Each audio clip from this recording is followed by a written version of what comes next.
Sir, आप तैयार हो गए? पंछी ने विक्रांत को देखा। विक्रांत बिल्कुल तैयार नहीं था और आराम से अपनी कुर्सी पर बैठा हुआ था। पंछी रेस्ट रूम में जाकर विक्रांत के सारे कपड़े लाकर उसे देते हुए बोली, सर, आपने मुझे कहा कि आप लेट हो रहे हो, आप खुद भी तैयार नहीं हो। विक्रांत कपड़े लेकर पहनते हुए बोला, तुम्हें पता है कि मेरे कहीं जाने पर तुम्हारा काम होता है मुझे रेडी करना। पर सर, ये तब ना जब आपकी तबीयत ठीक नहीं होती। अभी तो आप बिल्कुल ठीक है ना? नो पंछी, इट्स योर जॉब, विक्रांत ने बहुत सीरियस टोन में कहा था। इसलिए पंछी इस बात को काट नहीं पाई और बाकी चीज़ लाने के लिए रेस्ट रूम में चली गई। विक्रांत के जूते, घड़ी, ब्रेसलेट, हर एक चीज़ लाकर उसने उसके सामने रख दिया और वहीं कुर्सी पर बैठकर विक्रांत को तैयार होते हुए देखने लगी। पूरी तरह से तैयार विक्रांत पंछी के सामने जाकर खड़ा हो गया। पंछी ने अपनी आंखें बंद कर नामे गर्दन हिलाते हुए उठकर खड़ी हो गई। एक एक करके विक्रांत के शर्ट के सभी बटन को बंद करने लगी। विक्रांत की नज़रें पंछी पर पड़ी। उसका वह मासूम सा चेहरा, छोटा सा नाक, उसकी आंखें, क्योंकि पंछी इस वक्त मुस्कुरा रही थी। उसकी आंखें छोटी छोटी सी हो गई थी। उसकी चेरी जैसे होठ विक्रांत को अपने गले में जैसे लगा कुछ सूख रहा हो। उसने धीरे से कहा, तुम्हें कभी किसी ने कहा है कि तुम बहुत ज़्यादा अट्रैक्टिव हो? पंछी, जिसका हाथ इस वक्त विक्रांत के शर्ट के चेस्ट के पास के बटन पर था, उसने अपने पलकों को उठाकर विक्रांत की तरफ देखकर कहा, प्लीज़ सर, इस तरह की बातें मत कीजिए, अच्छा नहीं लगता। वो विक्रांत का हाथ पकड़कर खींचते हुए बाहर लाते हुए बोली, चलिए, लेट हो गया तो मुझे घर पहुंचने में भी लेट होगा। विक्रांत किसी हवा के झोंके की तरह दुबली पतली पंछी के साथ खींचा जा रहा था। वो एंजॉय करता था पंछी के इस हक को। किसी ने इतना अधिकार उस पर नहीं जताया था। पंछी अपनी पसंद को विक्रांत पर डालने लगी थी। उसकी पसंद के कपड़े से लेकर खाने तक सब कुछ पंछी की पसंद का था। ड्राइविंग सीट पर वह बैठने लगा तो पंछी ने कहा, आपने कहा था कि मैं ड्राइव करूँगी, अभी नहीं, कहकर ड्राइविंग सीट पर बैठा और फिर बोला, बहुत वक्त से उन लोगों से नहीं मिला हूँ। ड्रिंक शायद ज़्यादा हो जाए तभी तुम्हें ड्राइव करना है, वरना हम भगवान के पास पहुँच जाएंगे। पंछी हंसते हुए बोली, मुझे नहीं मरना, मैं तो बहुत खुश हूँ अपनी लाइफ में, और आपको भी डॉक्टर ने मना किया है ड्रिंक करने से। विक्रांत ने 15 दिन पहले ही पंछी को अपने अपार्टमेंट में बुलाने के लिए मूंगफली खाया था और जानबूझकर बीमार हुआ था। बातों बातों में दोनों पार्टी हॉल तक आ गए थे। अपने दोस्तों को देखकर विक्रांत उनकी तरफ चला गया। विक्रांत ने पंछी का हाथ पकड़ा हुआ था, जिसे थोड़ा सा खींचकर उसने छुड़ा लिया था। हाय, विक्रांत के एक दोस्त ने पंछी की तरफ हाथ बढ़ाया। हेलो कहकर पंछी ने भी हाथ मिलाया। तुम्हें विक्की के ऑफिस में देखा है। मैं सर की पीए हूँ। ओह, आई एम रौनक सेट्टी। वाह सेट्टी, मैं पंछी सेट्टी। विक्रांत की नज़र उस हाथ पर थी जो अब भी एक दूसरे के हाथ को पकड़े हुए थे। रौनक और पंछी दोनों एक दूसरे को मुस्कुराकर देख रहे थे, लेकिन यहाँ विक्रांत की आंखें उन दोनों की मुस्कुराहट से जल रही थी। उसने पंछी के बाजू को पकड़कर अपनी तरफ खींचते हुए कहा, क्या बात है, तुम भी सेट्टी, यह भी सेट्टी, तुम दोनों तो भाई बहन निकले। रौनक विक्रांत की बात को काटते हुए कहता है, यार ऐसा कुछ नहीं है, यह कह सकते हो कि हम पड़ोसी निकले। कहाँ से हो तुम पंछी? और दोनों के बीच की बातों को देखकर विक्रांत अपने आप को आउटसाइडर महसूस कर रहा था। रौनक और पंछी एक दूसरे के साथ काफ़ी फ्रेंडली हो चुके थे। जगह और लैंग्वेज एक होने के कारण वो दोनों आपस में कुछ न कुछ बातें किए जा रहे थे और विक्रांत अपने बाकी दोस्तों के साथ बस उन दोनों की मस्ती को देखे जा रहा था। रौनक पंछी को अपने साथ लेकर डांस करने चला गया और यहाँ विक्रांत ने शराब की बोतल को अपने मुंह में लिया तो बस उसे होठों से हटाना ही जैसे भूल गया। स्टेज पर चल रहे गाने छमक छल्लो गाने पर पंछी और रौनक के कदम थिरक रहे थे। यहाँ विक्रांत का दिल जल रहा था। यहाँ विक्रांत कई बार रौनक को अपनी आंखों से ही मार चुका था। उसे पंछी पर भी बहुत गुस्सा आ रहा था। पंछी उसके साथ यहाँ आई थी। पर वह यहाँ पर आकर बिल्कुल ही उसे भूल चुकी थी। विक्रांत पीछे पलटा और वेटर से एक और ड्रिंक की बोतल मांगी। वेटर ने उसके सामने बोतल रखकर अपना सर झुकाकर वहाँ से पीछे हो गया। विक्रांत ने जैसे ही उस बोतल को हाथ में लिया, किसी के नाजुक हाथ उसके हाथ पर आए। आपने ऑलरेडी बहुत ड्रिंक किया है, पंछी थोड़ी नाराजगी के साथ विक्रांत से बोली। विक्रांत, जिसकी आंखों में इस वक्त नशा साफ साफ नजर आ रहा था, पंछी को उस नशीली आंखों से देखते हुए बोला, तो अब तुम्हें याद आई है मेरी? अब तक तो तुम उस चट्टी भाई के साथ डांस कर रही थी। वो रौनक पता है मेरी शहर से है, कहकर पंछी ने खुशी से विक्रांत के हाथों से उस बोतल को लेकर वेटर की तरफ खसका दिया और विक्रांत के बाजू को पकड़कर उसे वही मौजूद कुर्सी पर बिठाकर खुद भी बैठकर पंछी अपनी बातें बोली जा रही थी, जबकि विक्रांत, जिस पर हल्का हल्का सा नशा छाने लगा था और पंछी के हिलते हुए होठों को देख रहा था, उसकी आंखें शराब से उतनी नशीली नहीं हुई जितनी नशा उसे पंछी को देखकर आ रहा था। लेकिन फिर से उसके नशे में खलल डालने के लिए रौनक वहां पहुंच गया। पंछी, यह मेरा कार्ड है, इसमें मेरा नंबर है, तुम मुझे कल कॉल कर लेना, मिलते हैं। पंछी उसके हाथ से कार्ड लेती उससे पहले ही विक्रांत की नज़र उस कार्ड पर गई, तो विक्रांत उसके हाथ से उस कार्ड को लेकर अपने पॉकेट में डालते हुए बोला, पंछी आउटसाइडर से बात नहीं करती, पर मैं कहाँ आउटसाइडर हूँ? रौनक बोलकर पंछी के बगल में बैठते हुए बोला, तुम्हें पता है हम दोनों ना सिर्फ एक शहर से हैं, बल्कि हम दोनों के कॉमन फ्रेंड्स भी हैं। पंछी मुस्कुराकर रौनक की ओर देख रही थी। विक्रांत अंदर ही अंदर रौनक से जल रहा था। उसे हमेशा यही लगा कि वही पंछी के सबसे ज़्यादा क्लोज है, और अचानक से उसे ऐसा लगने लगा कि अगर कुछ देर और रौनक और पंछी से मिला तो पंछी के नज़दीक आ जाएगा। विक्रांत पंछी का हाथ पकड़कर साइड में बने एक रेलिंग से टिकाकर खड़ा हो गया। सर, आपने इतनी ड्रिंक क्यों की? आपको पता है ना, अभी कुछ दिन पहले आप कितनी ज़्यादा बीमार हो गए थे। मैं रोज़ नहीं ड्रिंक करता पंछी, कभी कभी चलता है। फिर तुम हो ना तो ड्राइव करके मुझे घर छोड़ देना, वैसे भी मैं आज अपने अपार्टमेंट जाने वाला हूँ। तभी पंछी को उसकी एक सहेली नज़र आई। वो विक्रांत से यह कहकर कि अपनी सहेली से मिलकर आती है, वहाँ से चली गई।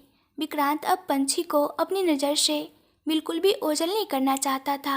वह बिल्कुल नहीं चाहता था कि रौनक पंछी तक पहुँचे। तू यहाँ है, पंछी कहाँ है? चली तो नहीं गई ना? रौनक आते हुए बोला। विक्रांत एकदम सीरियस भाव में बोला, मैं तेरे मुंह से उसका नाम नहीं सुनना चाहता।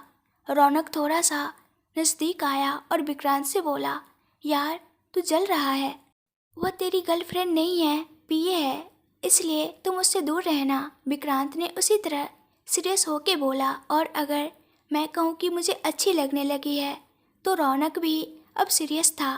मैं तुमसे कहूँगा कि अपनी नज़र बदल ले, तेरा कोई हक नहीं बनता उसको पसंद करने का। रौनक ने कहा, तेरी एम्प्लॉय है, तेरी प्रॉपर्टी नहीं, जो इतना हक जता रहा है। विक्रांत रौनक के एकदम करीब आया और उसके आंखों में देखते हुए बोला, वो प्रॉपर्टी है मेरी, एक ऐसी प्रॉपर्टी जिसे देना तो बहुत दूर की बात है, कोई और छीनने की सोचेगा तो शायद इस दुनिया से उसे उठाने से पहले एक बार भी नहीं सोचूंगा। तू मुझे धमका रहा है। रौनक 2 कदम पीछे जाते हुए कहता है। विक्रांत एक आंख ब्लिंक करते हुए बोला, समझदार को इशारा काफ़ी होता है, तुम बात को समझ गए होगे।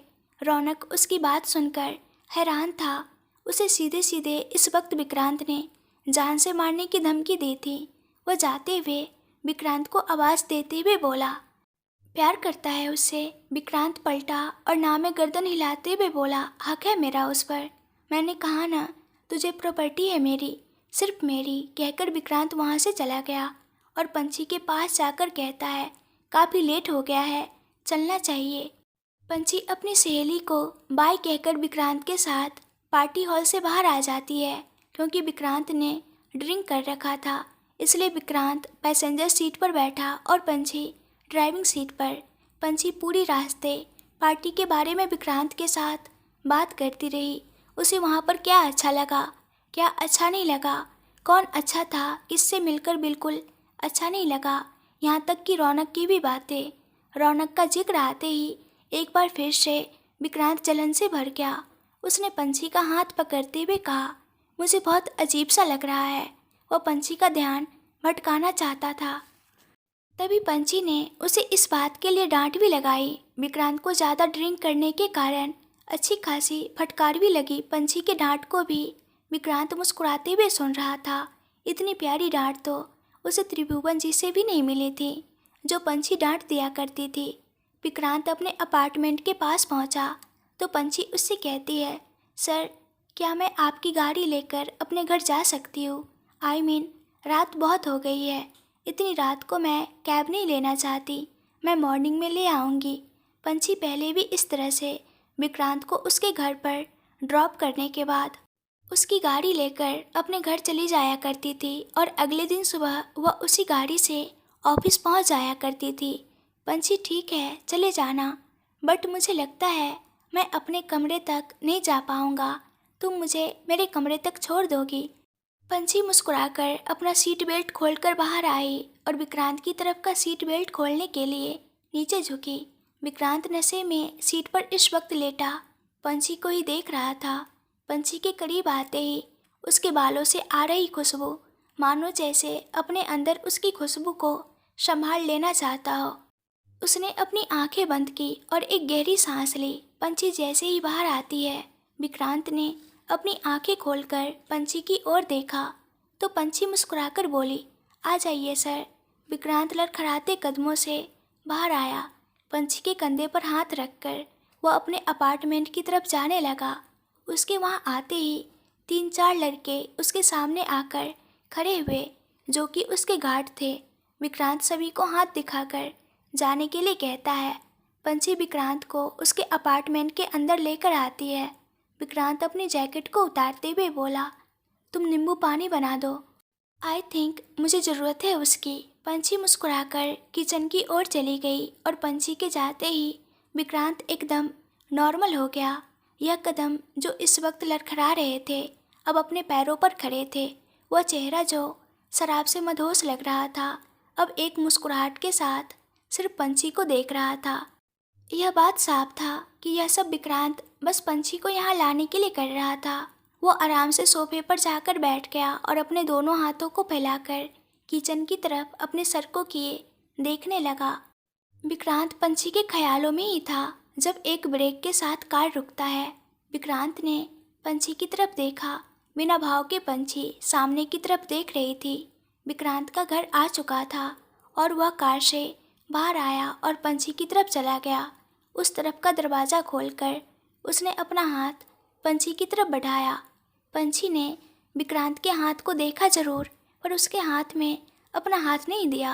अपने साड़ी को एक हाथ से संभाल कर दूसरे हाथ से अपने पल्लू को पकड़े पंछी कार से बाहर निकल गई।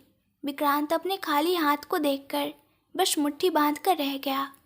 उसने पलटकर पंछी की तरफ देखा, जो उसकी तरफ ना देख रही थी और ना उसने उसका इंतजार किया और घर की ओर बढ़ चुकी थी।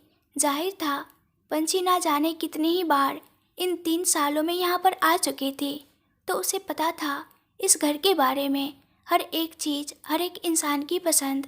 गाड़ी के दरवाजे को यूं ही खुला छोड़ विक्रांत तेज कदमों से पंछी की ओर आया और उसके हाथ को अपने हाथ से पकड़ते हुए बोला, नई दुल्हन हो, गृह प्रवेश पति के बगैर करोगी? पंछी ने कुछ नहीं कहा, यहाँ तक कि उसने अपना हाथ भी नहीं छुड़ाया और ना ही छुड़ाने की कोशिश की। यह सरेंडर कर देने वाली पंछी विक्रांत को बिल्कुल अच्छी नहीं लग रही थी, क्योंकि वह जानता था यह पंछी की मर्जी हो ही नहीं सकती कि उसे अपना हाथ पकड़ने देती। यह हक तो विक्रांत 7 महीने पहले ही खो चुका था। दरवाजे के नज़दीक आते ही विक्रांत के चेहरे पर मुस्कुराहट आ गई। दरवाजे के चारों तरफ रंग बिरंगे फूलों से सजा हुआ मालाएं लटकी हुई थी। दरवाजे से अंदर की ओर जाते हुए फूलों से दिल बना हुआ था, जिसमें शायद नई दुल्हन पैर रखकर अंदर जाती। विक्रांत पलटता है। त्रिभुवन जी पीछे ही खड़े थे। विक्रांत को इस तरह अपनी तरफ देखता देख त्रिभुवन जी बोले, कुछ लोगों से कह दिया था मैंने, आजकल जैसे नई दुल्हनों का स्वागत होता है उस तरह से आकर घर को सजा दे। लगता है उन्होंने अच्छा काम किया। त्रिभुवन जी अंदर गए तो उनकी दूर की रिश्तेदार मीनू देवी बाहर आई। मीनू देवी का वजन 100 किलो से ज़्यादा ही होगा। एकदम गोल मटोल छोटी कदकाठी की मीनू देवी आगे आ रही थी। उनके पीछे पीछे एक नौकर के हाथ में आलते की थाली थी तो दूसरे के हाथ में चावल का कलश था। सभी चीज़ों को अपनी जगह पर रखवाने के बाद मीनू देवी पलटकर पीछे देखती तो एक लड़की किचन की ओर से बाहर आती है। तुम कभी भी समय पर नहीं रह सकती ना, कहकर मीनू देवी ने उस लड़की को डांटा। लड़की झट से अपना मोबाइल का कैमरा ऑन करके पंछी और विक्रांत की एक दो तस्वीर लेने के बाद कहती है, मामी जी ले तो रही हूँ तस्वीर। तभी उसकी नज़र अपने मोबाइल से हटकर विक्रांत की ओर गई, या यह कहे कि उसकी नज़र विक्रांत से लड़ गई। पंछी की नज़र अब मीनू देवी से होकर उस लड़की पर गई। इस घर में वह जितनी बार भी आई हो, इस घर में कभी किसी औरत को उसने नहीं देखा था, इसलिए उसे यहाँ पर इन दोनों को देखकर बहुत अजीब सा लगा। त्रिभुवन जी मुस्कुराकर अंदर आ गए और मीनू देवी की ओर इशारा करते हुए बोले, पंछी इस घर के सभी लोगों को तुम पहचानती हो, सभी की पसंद नापसंद हर चीज़ जानती हो, और यह मेरी रिश्तेदार है। अब यह सारी रस्में तो मैं नहीं समझता, ना मुझे निभाना आता है, इसलिए मैंने इन्हें बुला लिया था। यह कहते हुए त्रिभुवन जी उस लड़की की ओर इशारा करते हैं, पर वह खुद भी उस लड़की को नहीं पहचानते थे, इसलिए वह मीनू देवी की ओर देखने लगे। मीनू देवी अपने पल्लू को संभालकर सर पर रखकर मुस्कुराते हुए बोली, अरे कोई न भाई साहब, यह मेरी ननद की बेटी है कुसुम। अब इस उम्र में मुझसे कोई काम होता नहीं है, इसलिए मैं इसको ले आई थी, सारा काम यही करती है, कहकर वह मुस्कुराई। उनके लाल पीले दांतों को देखकर समझ में आ रहा था कि मीनू देवी कितना पान खाती होंगी। पंछी कलश को धीरे से ठोकर मारकर गिराती है और आलते में अपने पैरों को रखकर धीरे धीरे कदमों से उन फूलों के बने हुए दिल में पैर रखते हुए अंदर आ जाती है। इन सभी रस्मों में विक्रांत ने एक पल के लिए भी उसके हाथ को नहीं छोड़ा था। पंछी कई बार अपने हाथों को थोड़ा सा खींचकर देख चुकी थी, पर विक्रांत के पकड़ थोड़ी भी ढीली नहीं हुई थी, जबकि कुसुम अब सबको छोड़कर सिर्फ विक्रांत को देख रही थी। मीनू देवी कुसुम की इस नज़र को भाप रही थी। मीनू देवी ने धीरे से मुस्कुराकर कुसुम को पीछे आने के लिए कहा। एक नौकर एक परात लेकर आता है जिसमें दूध फूल रखा हुआ था। मीनू देवी उसमें अंगूठी डालते हुए बोली, ध्यान से सुनो, अब तुम्हें 3 बार अंगूठी को निकालना है। जो 2 बार अंगूठी निकालेगा वह जीतेगा, और जो जीतेगा, ऐसा कहा जाता है कि शादीशुदा जिंदगी में उसी की ज़्यादा चलती है, वही राज करेगा। हालांकि इन सभी रस्मों में रिश्तेदारों की भीड़ होती है, कोई दूल्हा और दुल्हन को छोड़ने के लिए, कोई उन्हें सपोर्ट करने के लिए, पर यहाँ पर गिने चुने लोग ही थे। विक्रांत के चाचा, दादाजी और भाई तीनों इस वक्त सोफे पर बैठे इन रस्मों को होता हुआ देख रहे थे। अंगूठी को उस परात में डालने के बाद मीनू देवी दोनों से उस अंगूठी को ढूंढने के लिए कहती है। मन ना होते हुए भी रस्म को पूरा करने के लिए पंछी ने अपने हाथ को उस दूध के परात में डाल दिया। विक्रांत पहले ही अंगूठी को ढूंढना शुरू कर चुका था, कभी अनजाने में तो कभी जानबूझकर उस दूध के परात में जाने कितनी ही बार उसके हाथ पंछी के हाथों से टकरा चुका था। वह कई बार पंछी के हाथों पर अपने हाथ रख रहा था। अंगूठी कई बार उसके हाथों में आ चुकी थी, मगर विक्रांत उसे उठा नहीं रहा था। तभी अंगूठी पंछी के हाथ में आई और पंछी ने अपने हाथों को दूध के परात से बाहर निकाल दिया। त्रिभुवन जी खुश होते हुए बोले, चलो पंछी एक कदम तो आगे निकली। मीनू देवी फिर से दूध की परात में अंगूठी को डाल देती है। विक्रांत हाथ तो हमेशा पहले ही डालता था और ढूंढने की कोशिश भी करता था, लेकिन अंगूठी उसके हाथों में आने के बाद भी वह अंगूठी निकाल नहीं रहा था। तीनों बार अंगूठी पंछी के ही हाथ लगी, या यह कहे कि विक्रांत ने अपनी हार खुद स्वीकार कर ली। जीतने के बाद भी पंछी के चेहरे पर मुस्कुराहट नहीं थी। विक्रांत खुद चाहता था कि पंछी उस पर उसके घर पर राज करे, लेकिन वह यह भी जानता था कि यह मुश्किल था। सभी रस्में हो जाने के बाद मीनू देवी कुसुम की तरफ इशारा करते हुए बोली, कुसुम बिटिया, जाओ जाकर दुल्हन को उसका कमरा दिखा दो। कुसुम एक नज़र पंछी को सर से लेकर पैर तक देखती है, अजीब सा मुंह बनाकर कहती है, आओ। पंछी के लिए यह सब एक फॉर्मेलिटी थी कि इस कमरे में इस वक्त कुसुम उसे ले जा रही थी। जाने कितनी बार वह इस कमरे में जा चुकी थी।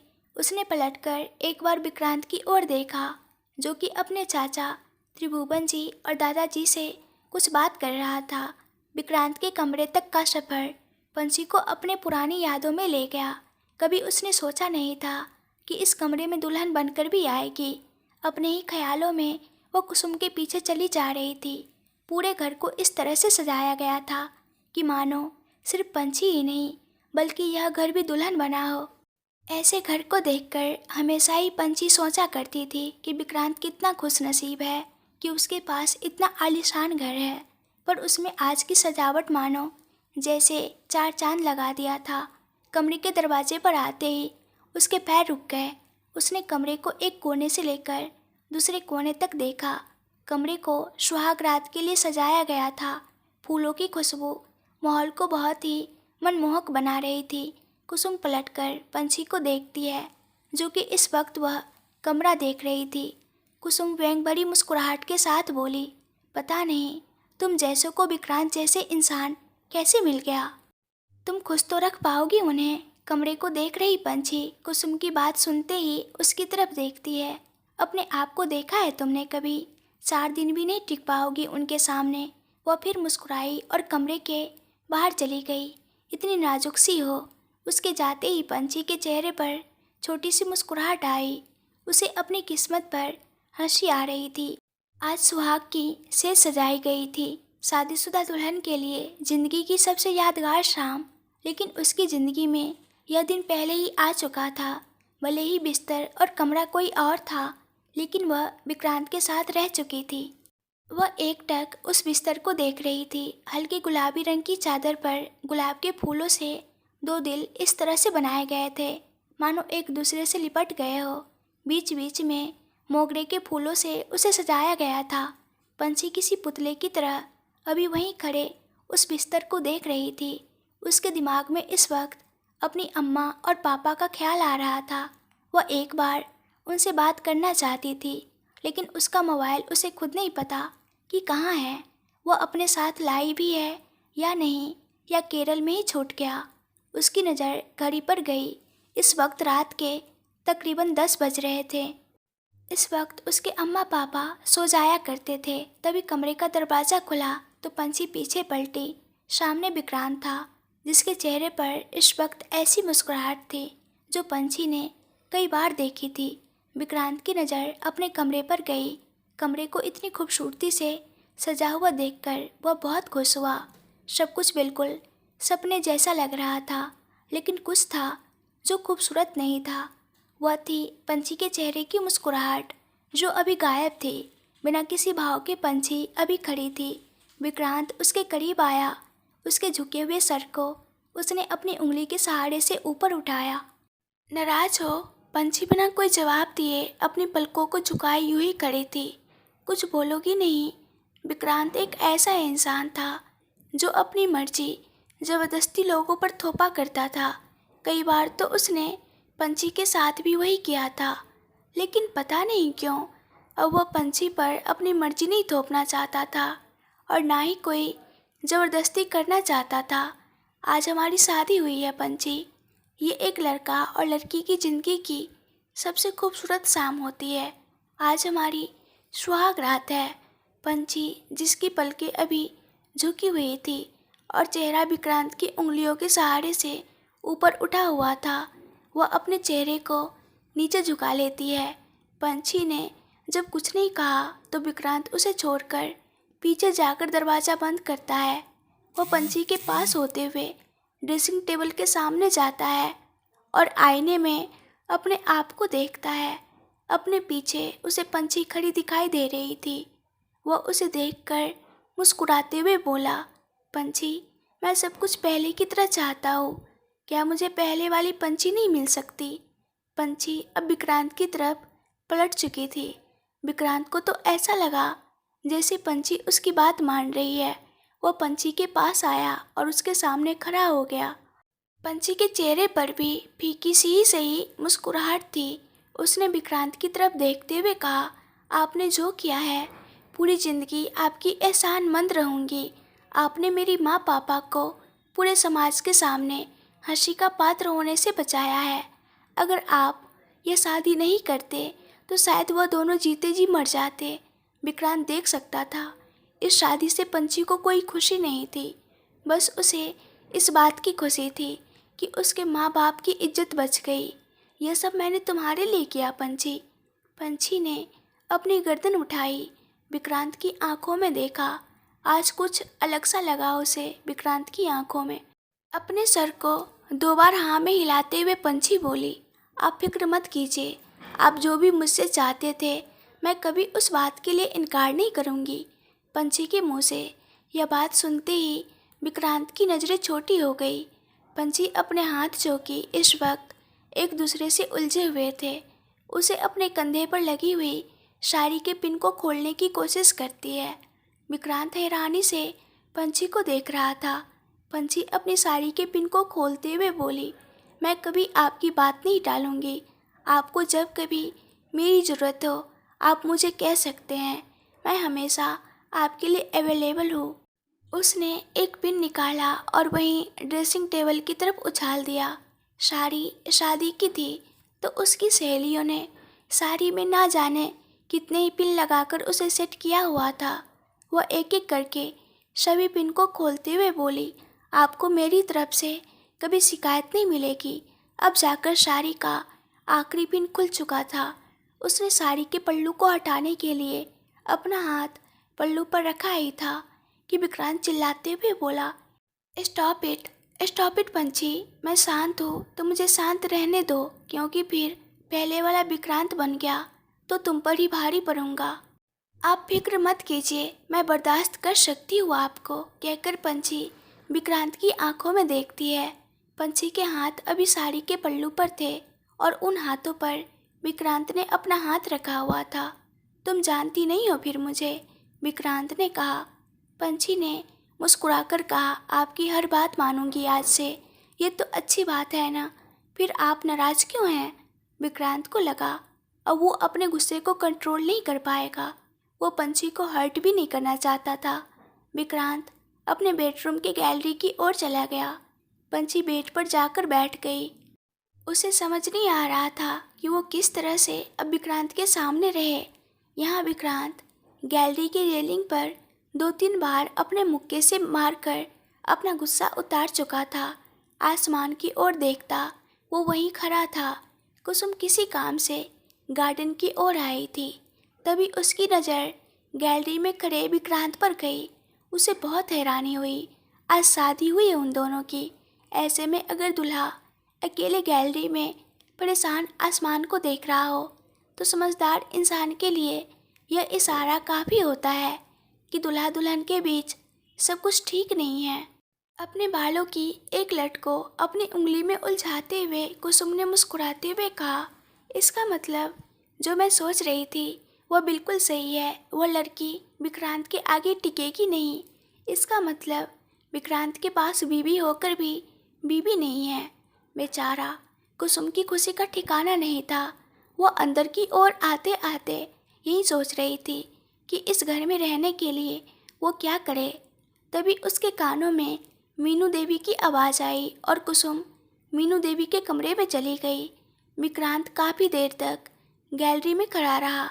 जब वह अंदर आया तो पंछी बैठे बैठे ही सो गई थी।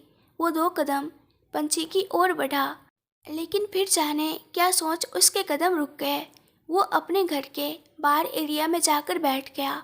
उसने पीने के लिए शराब तो निकाला, पर पीने के लिए जैसे ही अपने होठ तक गिलास ले गया, उसके कानों में पंछी की आवाज़ आई और उसे अपने सामने पंछी दिखाई दी, जो कि बेस्ट बिजनेसमैन का अवार्ड जीतने के बाद भी विक्रांत को डांट लगा रही थी। फ्लैशबैक, ये आप क्या कर रहे हैं? पंछी विक्रांत की ओर बढ़ते हुए बोली, आज मैं बहुत खुश हूँ, मेरे लाइफ का बेस्ट दिन है। तो ये किसने कहा कि बेस्ट बिजनेसमैन बनने के बाद शराबी बनना पड़ता है?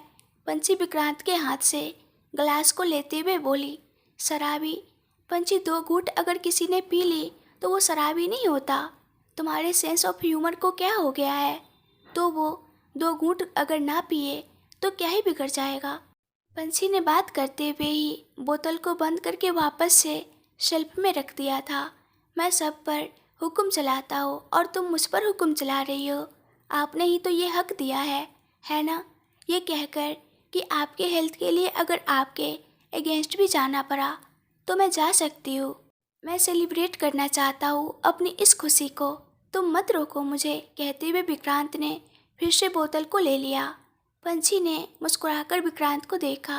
विक्रांत मुस्कुराकर उस बोतल से शराब ग्लास में डाल रहा था। तभी विक्रांत के सामने एक और ग्लास आया। अब मेरे बॉस ने अवार्ड जीता है, मेरा भी सेलिब्रेट करना तो बनता है ना। एक ड्रिंक मेरे लिए भी। पंछी मुस्कुराते हुए ग्लास को हाथ में पकड़े खड़ी थी। तुम ड्रिंक करोगी? विक्रांत ने नजरी छोटी करके कहा। हाँ, आपके अवार्ड की खुशी में लेट्स हैव फन, कहकर पंछी ग्लास और विक्रांत दोनों को देख रही थी।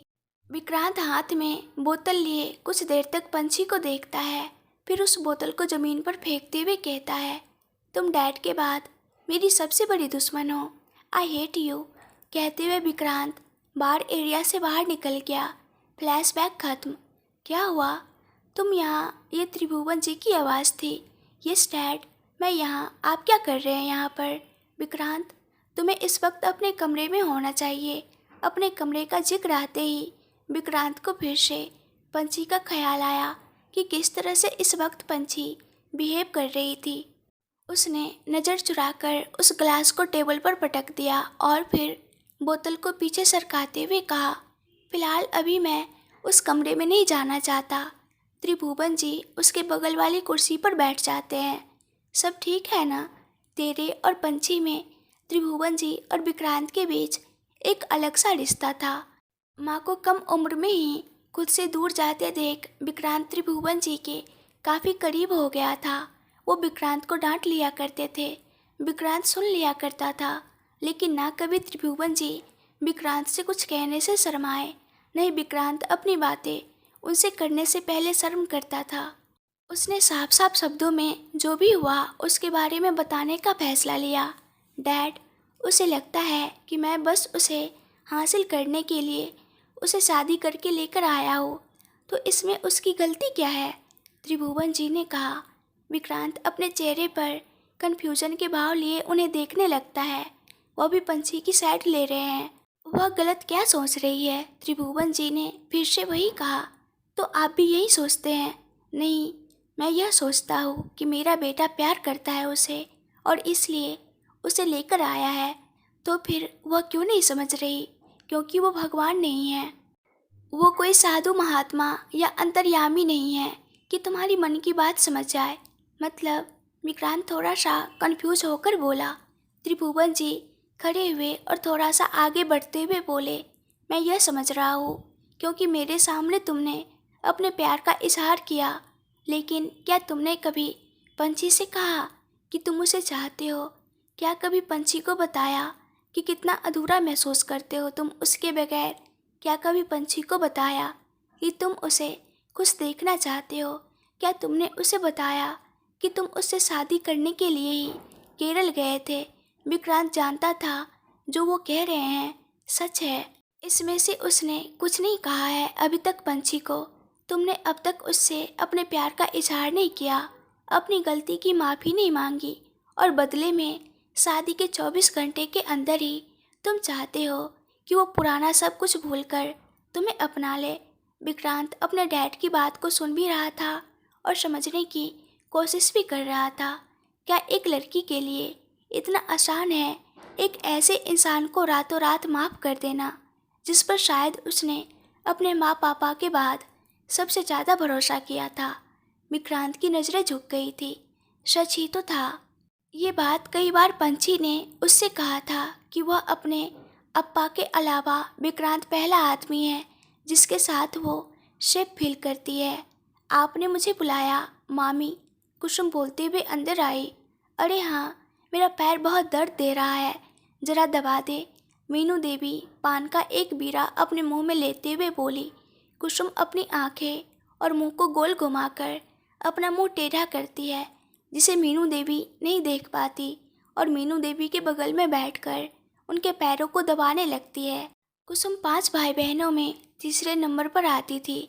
मम्मी पापा के पास इतनी ज़्यादा पूंजी नहीं थी जितने खर्चे थे कुसुम के। मीनू देवी के पास वो अपने खर्चे को पूरा करने के लिए ही रहती थी। मीनू देवी के छोटे मोटे काम और उनकी सेवा करके वह सुखी सुखी आराम से यहाँ रहा करती थी। पैर दबाते दबाते वो मीनू देवी की ओर देखते हुए बोली, आपको नहीं लगता कि पंछी विक्रांत को बिल्कुल भी सूट नहीं करती? हाय री लड़की, तुझसे बड़ा है विक्रांत, ऐसे नाम लेकर कैसे बोलती है? मीनू देवी ने कुसुम को डांटते हुए कहा।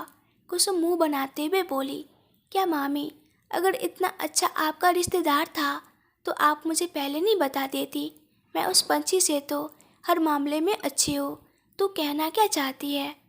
मीनू देवी अपना पान चबाते हुए बोली, मैं यह कह रही थी कि अगर आपने मेरी शादी विक्रांत से करवा दी होती तो आज आप भी इस महल जैसे घर पर रह पाती।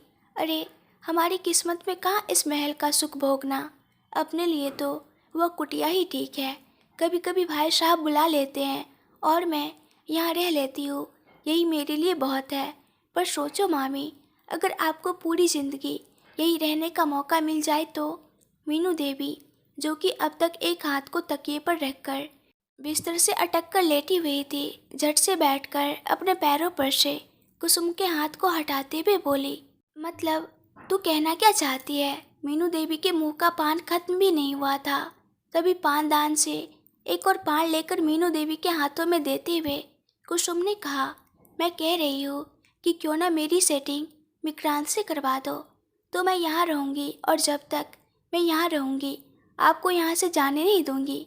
मीनू देवी की आंखों में चमक तो आती है, पर वह विक्रांत और त्रिभुवन जी के साथ ही इस घर के मर्दों को अच्छी तरह से जानती थी। कुसुम के हाथ पर अपने हाथों से हल्के से मारते हुए बोली, तू जानती नहीं है, इस घर के मर्दों को, लड़कियों को तो अपने आसपास भी नहीं भटकने देते। पर पता नहीं क्या सोचकर इस पंछी से शादी करने को विक्रांत राजी हुआ। मुझे तो लगा ही नहीं था कि कभी शादी भी करेगा। तो अब तो लड़की की चस्का लग चुका है ना उसे, तो क्या मैं किसी भी मर्द को रिझाने की ताकत नहीं रखती? कुसुम अपनी तरफ इशारा करते हुए बोली। मीनू देवी एक बार उसे ध्यान से देखकर कहती है, तो विक्रांत क्यों, रुद्र क्यों नहीं? उसका तो तलाक भी हो चुका है। कुसुम अपने मुंह को गंदा सा बनाकर बोली, मैं राजा की बात कर रही हूँ और आप मुझे नौकर के हवाले करना चाहते हो। कुसुम अपनी पूरी कोशिश कर रही थी कि मीनू देवी उनकी बात मान जाए। तू जानती है ना, उसकी शादी हो चुकी है, अब तेरा कुछ नहीं हो पाएगा, कहकर मीनू देवी फिर से तकिए पर लेटने लगी। तो कुसुम उनके हाथ को पकड़कर अपनी तरफ खींचते हुए बोली, अरे मेरी प्यारी मामी, पैसे वालों को एक लड़की से मन भरता है क्या? वह तो रहेगी कमरे के अंदर तक, घर वाली और बाहर वाली तो पैसों वालों की शान होती है ना। बात तो तेरी सही है। तुझे लगता है कि विक्रांत को फंसा लेगी? कुसुम मीनू देवी को अपने सांचे में ढलता देख खुश हो गई थी। वह अपने बालों की लट को उंगलियों में फिराते हुए बोली, कल से ही अपना जादू चलाना शुरू कर दूंगी उस पर। देखती हूँ कितने दिन मुझसे दूर रहेगा वो पंछी, तो मुझे नहीं लगता उसको अपने पास भी भटकने देती होगी। आज उसका सुहागरात था और बेचारा गैलरी में खड़ा था। कुसुम अपनी बात कहकर हंस रही थी तो मीनू देवी अपने मुंह पर हाथ रखते हुए कहा, हाय दैया, क्या तू सच कह रही है? हाँ मामी, झूठ बोलूँ तो पाप न लगे मुझे। अपनी शक्ल पर भोलापन लाकर मुंह बनाते हुए बोली। मीनू देवी और कुसुम अब दोनों भी इस महल को छोड़कर जाने के मूड में नहीं लग रहे थे और अपने आप को इस घर में रखने के लिए अपने अपने चाल चलने को तैयार थे। त्रिभुवन जी से बात करके विक्रांत अपने कमरे की ओर जाता है। कमरे में अभी पंछी यूं ही बैठे बैठे बेड के क्रॉन से टिककर सोई हुई थी। उसके कदम धीरे धीरे ही सही लेकिन पंछी की ओर बढ़ रहे थे। विक्रांत पंछी के पास आया और उसके बगल में ही बेड पर बैठ गया। वो खुद भी सोच रहा था कि कैसे पंछी से यह उम्मीद कर सकता है कि वो उसे तुरंत ही प्यार करने लगे और उसको समझने लगे, जबकि उसने अब तक पंछी से ऐसी कोई बात ही नहीं की। उसने अब तक पंछी को नहीं बताया है अपने दिल की बात। पंछी को देखते देखते उसके चेहरे पर एक मुस्कुराहट आई। आज नाम से ही सही, पर पंछी उसकी बन चुकी थी। पंछी उसकी है, ये पंछी के मांग का सिंदूर और उसके गले के पीले धागे में बंधा हुआ मंगलसूत्र इस बात को बता रहे थे। विक्रांत को इस बात के लिए अंदर ही अंदर एक सुकून पहुंच रहा था कि अब पंछी उसके पास रहेगी, कभी नहीं जाएगी। रही बात पंछी को मनाने की, तो उसके पास वक्त था। पंछी अब इसी घर में रहेगी और वह उसे मनाने का तरीका भी ढूंढ लेगा। उसने बिस्तर के तकियों को ठीक किया और पंछी को उस पर लेटाने के लिए जैसे ही उसके कंधे को पकड़कर उसे बिस्तर पर लेटाना चाहा, पंछी, जो कि उतनी भी गहरी नींद नहीं सोई थी कि विक्रांत के छूने पर उठ ना पाए, अपनी आंखें खोल देती है। अगर आप लोगों को ये कहानी पसंद आ रही है और इस कहानी के आगे के पार्ट्स भी देखने हैं, तो प्लीज़ ढेर सारे कमेंट्स करके बताइए और मेरे चैनल को सब्सक्राइब कर दीजिए। इस वीडियो को लाइक एंड शेयर कर दीजिएगा। Thank you.